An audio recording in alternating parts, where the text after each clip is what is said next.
নমস্কার বন্ধুরা, নিয়ে চলে এসেছি আজকে আরেকটি নতুন ভিডিও নিয়ে। যারা এই মুহূর্তে বর্ধমান বিশ্ববিদ্যালয়ের 6th সেমিস্টার হিস্টোরি অনার্স করছো, যাদের পেপার সিসি 14, তাদের জন্য কিন্তু আজকের এই সাজেশন। তো তোমাদের এবছরে 6th সেমিস্টারে 10 নম্বরে, 5 নম্বরে বা 2 নম্বরে যে কোয়েশ্চেনগুলি ইম্পর্টেন্ট, সেই কোয়েশ্চেনগুলি নিয়ে কিন্তু তোমাদের সাথে আলোচনা করব। তো হিস্টোরি সিসি 14 এর 10 নম্বরের প্রথম কোয়েশ্চেন হচ্ছে, কোরিয়া যুদ্ধের কারণগুলি কি ছিল? এই যুদ্ধে রাষ্ট্রসংঘের ভূমিকার সংক্ষিপ্ত মূল্যায়ন করো। 2. বিশ্বায়ন কি? তৃতীয় বিশ্বের উপর বিশ্বায়নের প্রভাব বিশ্লেষণ করো। 3. যে ঘটনাবলীর পরিপ্রেক্ষিতে পূর্ব ও পশ্চিম জার্মানির সঙ্গে পুনর্মিলন ঘটেছিল তা আলোচনা করো। আন্তর্জাতিক রাজনীতিতে এর কি প্রভাব পড়েছিল? 4. প্যালেস্টাইন সমস্যা সমাধানে ইয়াসের আরাফাতের ভূমিকা সমালোচনামূলক বিশ্লেষণ করো। 5. বিশ্বের রক্ষক হিসেবে মার্কিন যুক্তরাষ্ট্রের ভূমিকার মূল্যায়ন করো। 6. আফগান সমস্যার কারণগুলি ব্যাখ্যা করো। এই সমস্যায় আমেরিকা যুক্তরাষ্ট্রের ভূমিকার মূল্যায়ন করো। তো এই ছিল তোমাদের 10 নম্বরের কোয়েশ্চেন। এবার যে কোয়েশ্চেনগুলি নিয়ে আলোচনা করব সেগুলি হচ্ছে 5 নম্বরের কোয়েশ্চেন। তো 5 নম্বরের প্রথম কোয়েশ্চেন হচ্ছে, ঠান্ডা যুদ্ধের প্রধান বৈশিষ্ট্যগুলি আলোচনা করো। 2. ভারত সীমান্ত পার সন্ত্রাস বিষয়ে একটি সংক্ষিপ্ত টিকা লেখো।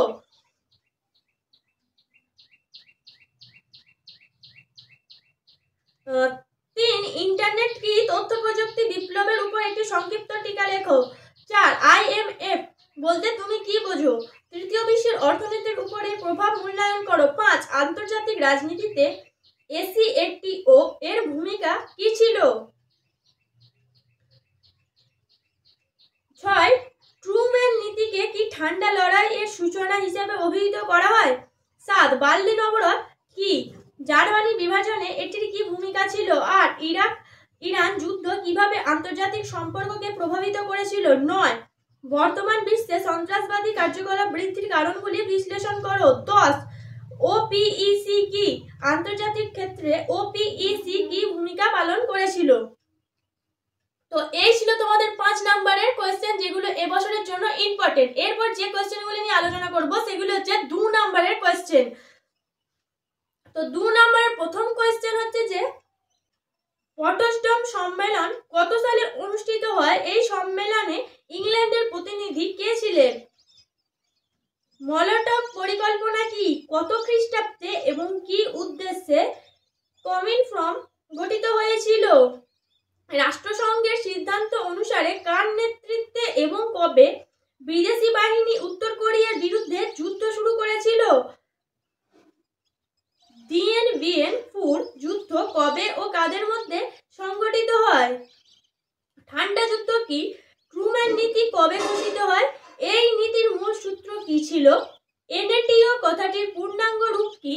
কে NATO এর প্রথম সর্বাধিনায়ক ছিলেন?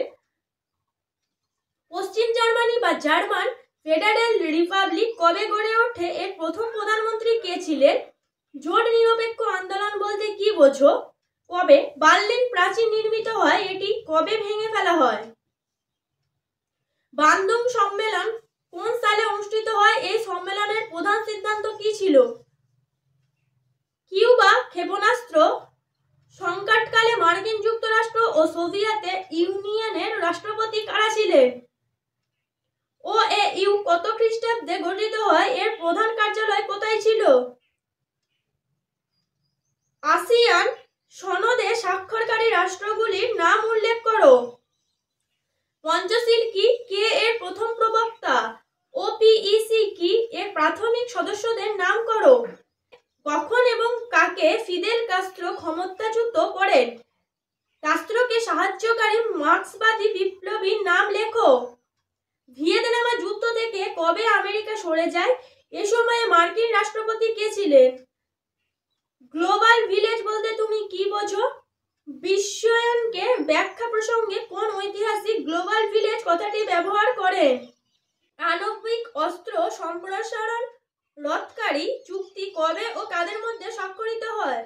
বিদেশীকৃত প্রত্যক্ষ লগ্নি কি? মুক্ত অর্থনীতি বলতে তুমি কি বোঝো?